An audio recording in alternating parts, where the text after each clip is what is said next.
Hi, welcome to KiwaniTalk. My name is Gary Gardner. I'm your host for this episode, produced by the people from the Dearborn Kiwanis Club with help from students and staff at the Dearborn High School facilities, WDHS, my alma mater. Welcome to the longest running cable access television show in the world. And today we're talking about something that's very big in Dearborn. People sort of know about it. They see it as they drive around. They see it at the homecoming. They see it different places. Talk about the Dearborn Fire Department's Burn Drive fundraiser. Which is more than just the car out in front of the fire stations. To help us talk about that, we have Lieutenant Dan Maironios, Dearborn firefighter, Lieutenant Extraordinaire. Something like that, Matt. And we have also firefighter Rick Abraham. Welcome to the show, guys. Thank you, sir. Thank you. So we'll get into the thing about the fundraiser in a minute, but firefighters, like I always thought I'd want to be a firefighter. Did you guys start out want to be a firefighter, Rick, when you were a little kid, or how did you wind up doing what you're doing? I actually started off as a police officer. Okay. And then switched over.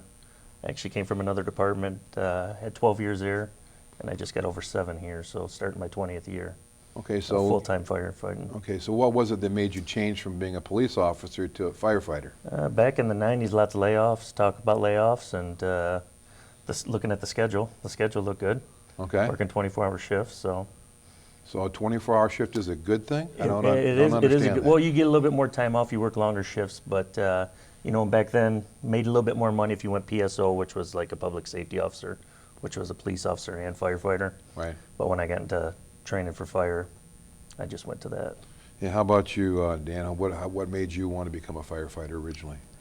Originally, I had no desire in the world to be a firefighter. I was a full-time paramedic, and I was living in Brighton, and I lived with a bunch of men who were paid-on-call firefighters, and eventually they talked me into joining the department, and one day we got sent to a car fire, and I got to use the nozzle and put the car fire out, and from that moment on I was hooked. I knew what I wanted to do with the rest of my life.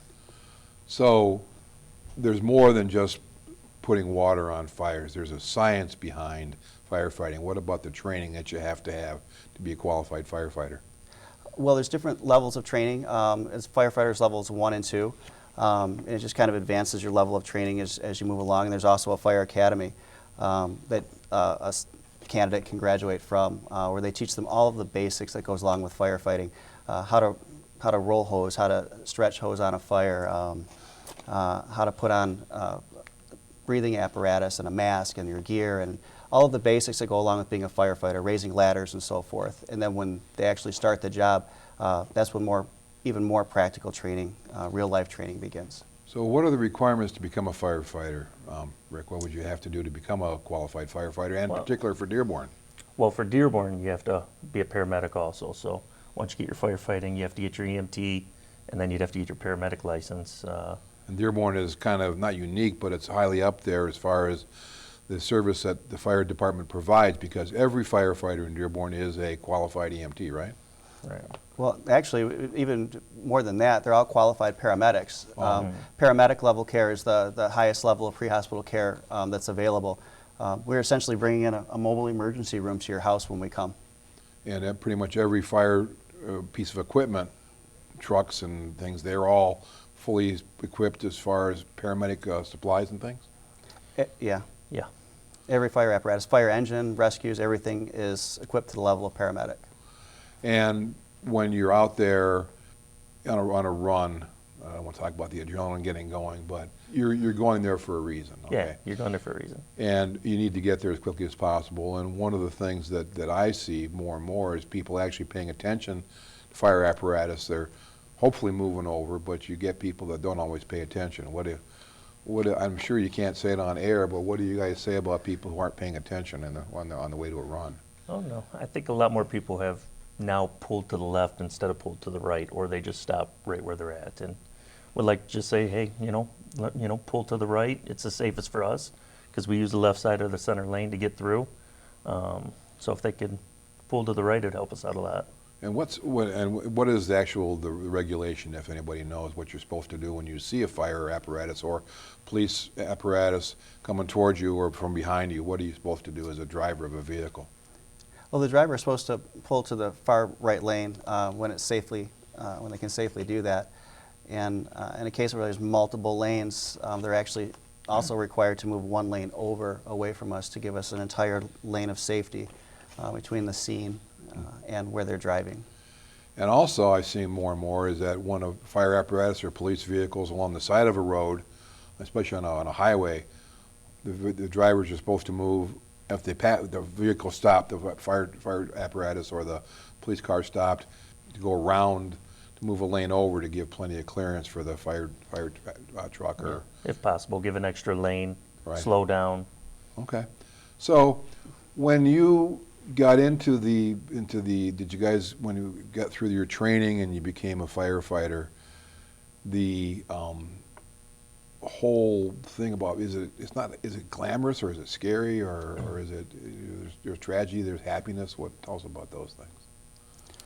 A little bit of both. It's certainly an exciting profession, and it has its ups and downs. We see a lot of really good things. We're fortunate to have these jobs because we can help people when they need us, and we see some bad things. Right. So it's kind of up and down with what we see, but all in all, I think it's the best job in the world. I wouldn't do anything else now. There's some general physical requirements? Men and women are both qualified to do it. What do you have to be able to do to qualify to become a firefighter, Rick? Well, Western Wayne has a physical agility you're supposed to test, and they change it all the time. The last time I took it, I couldn't tell you what they do now. You know, it used to be climbing steps, carrying a dummy, walking across ladders, keeping your balance, being able to pull rope up with like 50 pounds on it. Now I think it's changed. You're on like a treadmill for 3 minutes, and I couldn't even tell you what else goes into it. I haven't taken it in almost 20 years, so. Okay. And one of the things that you said that was kind of, you're on duty for 24 hours at a time. Correct. And what do you guys do? I mean, you're not out on the road all the time on 24 hours. Sometimes you are. Sometimes. I mean, rescue-wise, you're pretty busy. And a lot of times now the engines, because over here we have one rescue, the engines follow, so they're out quite a bit here at Station 2.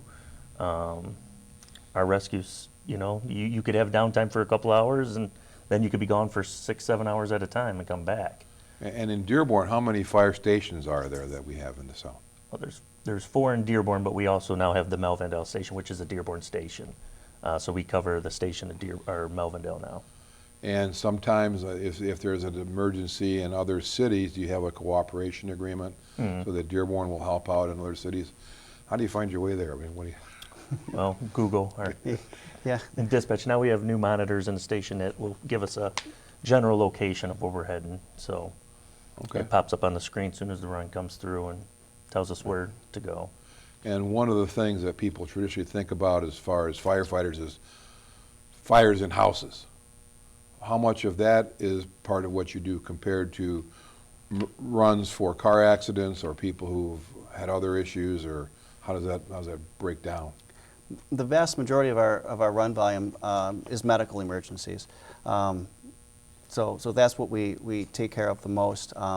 And we do still have house fires, obviously, but it seems to go up and down. Some days we'll have a couple of fires, and then we might not have a fire for a week or more. But that's on our shift. There's also 3 shifts. So, the number of fires nationwide has gone down, but the number of runs and needs for assistance for medical and other types of specialty emergencies has gone up. So we're constantly adjusting our training to meet the new needs.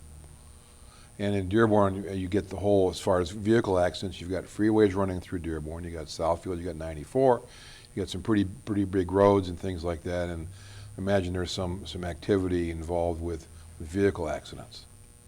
Absolutely. Yeah, we get quite a few vehicle accidents, and it seems like when the weather breaks in the springtime, we tend to get more accidents. And right now with the Southfield closure, they're getting more accidents on the Southfield Freeway and in the vicinity as people try to avoid that construction area. But for the most part, it's pretty safe around here. We don't get a ton of serious accidents, but we certainly get them just like any community. Most of them are fender benders, fortunately. Okay, and so how long have you been doing this now, Dan? I've been in Dearborn for a little over 18 years. How long have you been a firefighter? Around 25. 25 years. In that time, the vehicle safety things have come along too, the airbags and those type of things. How much of a difference, if you've noticed, can you compare when you started versus what's happening now with the types of injuries that people are suffering? Well, I feel like the injuries have been quite a bit less since the advent of airbags. In the side curtain airbags, as all of that has been advancing. So what we end up with now is a lot of minor injuries from the airbags. The way cars are designed now, a lot of cars are designed to be disposable. They're designed to crunch and crush around the occupants to keep them safe. So they're sacrificing the car in order to save the person. So I don't think we do nearly as many extrications where we use the jaws as we used to, because the cars are just designed that much safer for the occupants. And when you say the jaws, you're referring to the jaws of life? Yes, sir. Those things can like open up a car like a tin can, or how does that work, Rick? Yeah, I mean, you know, we actually got a bunch of different tools we can use on there. We got spreaders, we got cutters, and when you see them when they're working, I mean, it'll split it open like a jar of tuna, like you said. Works pretty. Works pretty good. Works pretty good. Yeah. So, but then we're talking, one of the main reasons we're here today is to talk about Dearborn Fire Department Firefighters Burn Drive. And unfortunately, that goes along with the territory of being a firefighter. And people who are part of fires in either homes or in their vehicles, they suffer some pretty serious injuries. So let's talk about the whole idea of how long this burn drive has been going along for a long time. It's been over 75 years, I heard? Yeah, about 75 years. It's been going on a long time. And Very long time. What's the reason? Why does the fire department support the burn drive? Because Well, way back when, 75 years ago, the men who worked here felt that there was a need to raise money to help the victims that were experiencing burns. Burns are very painful, they're very traumatic, and they're very expensive to treat. A lot of times you need a lot of special supplies when you've suffered a burn, and so they created this burn drive in order to help support the community when they've suffered such a loss. I'm going to imagine, too, that the survival rate of a burn today compared to the survivability of a burn 75 years ago is a whole different type of thing. I'd have to imagine that also. Yeah, medicine has really advanced over the last. And along with that advancement in the survival is also the after the hospitalization is finished up, you need other things too. So the burn drive helps people not just when they're in the hospital, but more after they're out of the hospital, right? What kind of things does a burn drive support, Rick? Well, like here, like he says, we help do the gifts at Christmas time. You know, you bring up the spirit of the kids, especially for the kids. Is, you know, I mean, we do it for everybody, but a lot of times we want to make the kids happy that experience such a traumatic situation. So the fire department goes specifically to kids' houses that have had these traumatic experiences, or focuses on that somewhat? No, more like for the hospital. We deliver toys. We do the Toys for Tots. We do the burn drive here that gets a lot of the money here that sponsors other different events that we do. Okay, so there's more than this. Let's talk about the subsidiary fundraisers. You guys at the Dearborn Homecoming, which is a big event for the city of Dearborn, so in August, the firefighters have a corn cook-off or a corn thing. Talk about that. What happens there? Well, we get donated corn. We cook it. It's everything comes in as donations. It's free. People can come up, take some corn, and if they want to leave a donation, they can. So nothing's mandatory. And you guys are down there. We're down there working the event, cooking the corn, and meeting the public. Okay. They're getting to meet us, and plus, I don't think there's too many people who don't give a donation when they take a piece of corn. So. Is there a beer in that tent too? Or? I haven't seen it myself. Well, there's plenty of things on there. So that part of that too, and then that exposes the public to the fact that the firefighters are out there with this fundraiser for the burn drive. Mm-hmm. Then I guess in the fall you have another event, which is the pumpkin thing. patch. Talk about the pumpkin patch. I see that I live right by Outer Drive and Cherry Hill. There's a fire station on Outer Drive between Cherry Hill and Michigan Avenue. There's always pumpkins out there. What do you guys do with the pumpkins? Well, the pumpkin patch has been a very big success. Once again, those pumpkins are donated by local businesses, and we set them out. And again, it's like a donation. to purchase the pumpkins. And what we're finding is that families are coming back now year after year, bringing their kids back. A lot of great photo ops out there. It gives us a chance to not only meet the kids and the families, but we make sure we pull the fire truck over there and we show kids around the fire truck, and we talk some fire safety when we can. It's just been a really wonderful event and a great fundraiser for us. And that is over at the fire station on, what number station is that on Otter Drive? It's station number 2. Station number 2. There's also a firehouse there too. Where we're going to talk about the firehouse, then we're going to talk about the big kahuna of the fundraisers for Dearborn Fire Department. Dearborn Fire Department, the raffle. You got a chance to win a $40,000 car donated by Les Stanford, or some cash, a bunch of other prizes. We'll talk about that right after these words about Kiwanis. Don't go away.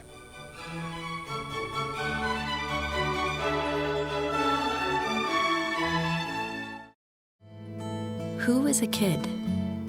Well, that's a kid. And another. Look, a gaggle of them. Or is it a herd?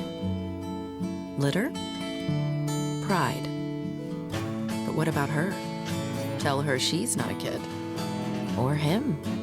So how do we tell who is a kid? Height? Age, maybe.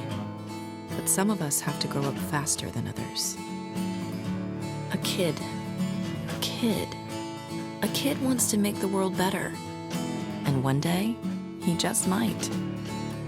Is a kid fearless? Vulnerable? Strong? Nervous? Yes. Yes. Yes. Yes. Kiwanis is 600,000 kids at heart doing all the little and big things it takes to help children around the world. Because kids need Kiwanis. All of them.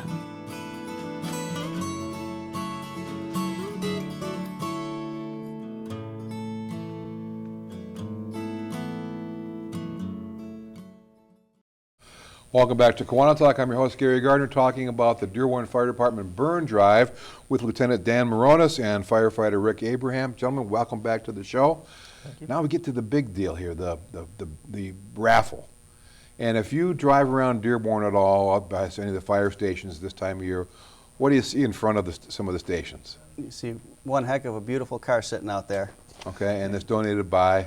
Les Stanford donates that car. And every year they're out there, and they are very, very big supporters of the burn drive. They have been an incredible supporter of the burn drive for years and years. They provide us with a car to put at every fire station that sells tickets, and they leave that car there for months and months through the entire raffle, all the way up until the day after. They let that car sit there for free. It's very kind of them. And so let's talk about specifically raffles, like the Mega Millions thing. I never win that because I buy tickets. But the odds in the Mega Millions are a lot higher than the Dearborn Fire Department burn drive raffle. What's the odds in the burn drive raffle for the big prize? 1 in 1,500, because there's only 1,500 tickets sold. 1,500 tickets. And how much are the tickets? The tickets are each $50. And that ticket also gets you into our drawing the night of the raffle, which is a big party. There's a raffle. So for your $50, you get a chance at more than just what kind of car is it this year? It's a Camaro. That's a Camaro. A Camaro, okay. So if you get the Camaro, you come see me when you get the speeding ticket, because I defend people from those things. But if you don't want the Camaro, what else could you take the option of having? Your other option is to take the $40,000 cash. Okay, and that's pretty good. But Yeah. they're more than just that first prize. What other kind of prizes do they Well, have? for that $75, you can also win a trip to Vegas. Okay, $50. $50. For $50. You Yeah. can also win a $750 prize. Okay. We have several other prizes after that aren't up at the $750 range, but they're all over $50, being like a barbecue grill, fire pit, Tiger tickets, Michigan tickets, a lot of other prizes They that need you to can have win. Spartan tickets in there, really. That's what's the problem with that. Well, I'll put in that request. Would you do that for me? I will. Please? Okay, and so when is the big drawing for the burn drive in 2020? It's going to be this April 28th. April 28th, and that's, you mentioned there's a party, and there's for 1,500 tickets. Does everybody who buys a ticket show up? It's got to be a pretty good sized venue. It's a big venue, and not everybody shows up, but you would think so. It's a big hall at the Dearborn Performing Arts Center in the Dome Room. The Dome Room used to be the old roller rink when I was a kid, but it's really nice, much nicer than a roller rink now. Yeah, I mean, hundreds of people go to that event. It's a pretty big event. It's a special event, and it's always a lot of fun. What do you get? You get to come in the door, and what do you get when you come in? You get food or soft drinks or adult beverages or what? We do have we do have food that's available. We do have adult beverages and pop that's available. We'll also have entertainment there. And we're going to have additional prizes while we're there. 50-50 raffle, other types of raffles. So there's other events there to keep you entertained through the evening. And so for $50, you can buy this. You get you a chance at a $40,000 cash or a Camaro, $750 in cash, trip to Vegas, all those sort of things. It's things like, why would you not buy a ticket? You know, they sell out every year, so I think people do buy, and some people come in quick, and a lot of people ask. They come to the station before the beginning of the year asking, are we selling the raffle tickets? So I think a lot of people are interested, and they do come. And This is the big part of your fundraising. that's So the big- we talked earlier about hospitals and things like that. What hospitals does the Dearborn Fire Department and Burn Drive support there, Dan? Well, we support several of them. The Oakwood Beaumont Center for Exceptional Families is one of them. The Penriching Society for Blind Children is another one. The Phoenix Society. We also support the Detroit Receiving Burn Center. And you, has the U of M got anything in there too? U of M? I know historically we've gone to U of M also. Okay, and so you provide money and support for the families, for the victims of burns, but also what about when they get out of the hospital? When you're in the hospital, it's one thing, but people come home with the trauma and pain of a burn. What can you do to help out at the home? When they get home from the hospital, if they have a need and they reach out to us, we always do everything that we can to help them. Sometimes we'll go there and we'll bring them what they need. Sometimes we'll make an arrangement to have something built if they need something. Maybe it's a wheelchair ramp. And sometimes they just need money to help buy the medical supplies that they need, or even just food because they've been burned out of their home. There's a lot of different things that we do to help support the families when they've had a fire or a burn victim.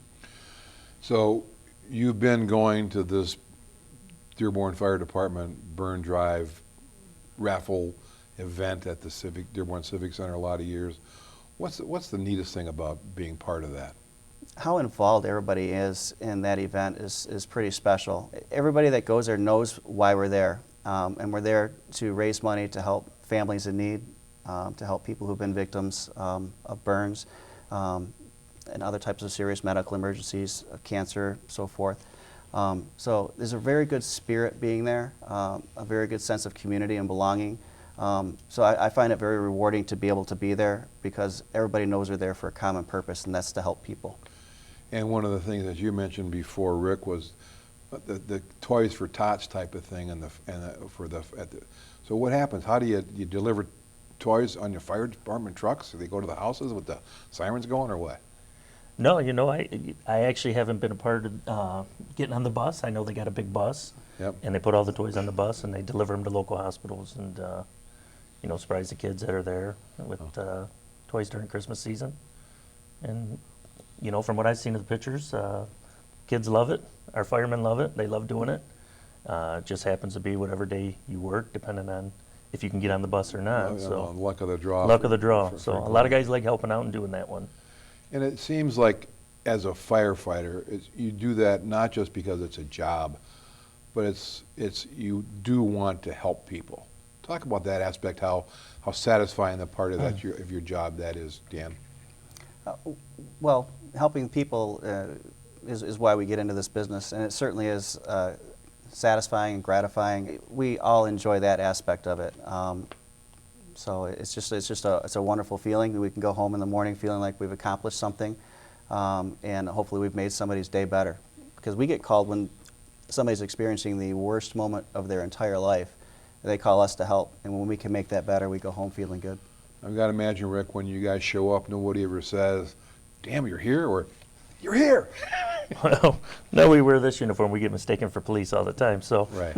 Well, sometimes, yeah. Okay, yeah. yeah. So after that, no, they love when we show up to you know, especially when they see us. They love firemen usually. And again, one of the things that I like to brag on about Dearborn is because you're all paramedic trained as firefighters, the level of care that Dearborn provides for not just the citizens, but anybody who happens to be in town is right up there. How does that compare to the rest of the state? Anybody have an idea, or rest of the country?